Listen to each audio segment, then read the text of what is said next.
ભારતીય રક્ષા મંત્રી રાજનાથ સિંહે ઓપરેશન સિંધુની સફળતા માટે સશસ્ત્ર દળોની પ્રશંસા કરી। ભારતીય રક્ષા મંત્રી રાજનાથ સિંહે પાકિસ્તાન અને પાક ઓક્યુપાઇડ કાશ્મીરમાં આતંકવાદી કેમ્પો પર નિશાન સાધી કરેલી ઓપરેશન સિંધુની સફળતા માટે સશસ્ત્ર દળોની પ્રશંસા કરી।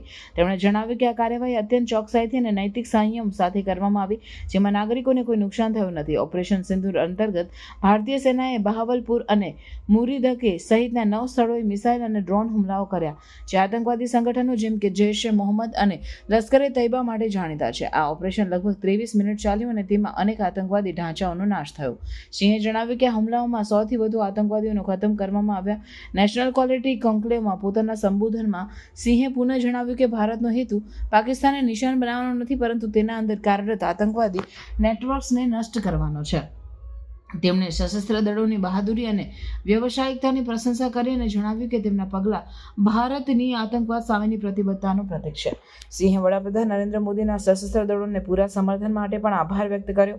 આ ઓપરેશનને આંતરરાષ્ટ્રીય સ્તરે ધ્યાન મળ્યું છે, જેમાં વૈશ્વિક નેતાઓએ સંયમ રાખવાની અને પરમાણુ સજ્જિત પાડોશી દેશો વચ્ચે વધુ તણાવ ટાળવા માટે કૂટનીતિક ઉકેલની અપીલ કરી છે। તણાવ વચ્ચે પણ સિંહે જણાવ્યું કે ભારત ચેતન છે અને તેના નાગરિકોને સંપ્રભુતા સુરક્ષિત રાખવા માટે જરૂરી પગલાં લેવા તૈયાર है। साथियों, सबसे पहले तो मैं हमारी आर्म फोर्सेज ने कल जो कार्रवाई की है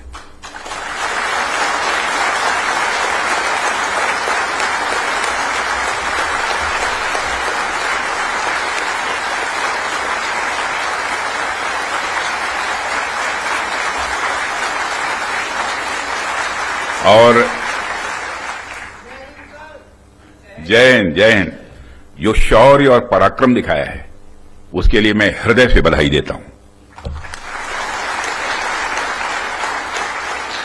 पाकिस्तान और पीओके में जिस तरह से हमारी आर्म फोर्सेस ने टेरर कैंप्स को नेस्त नाबूद किया है, वो हम सब के लिए एक गौरव का विषय है।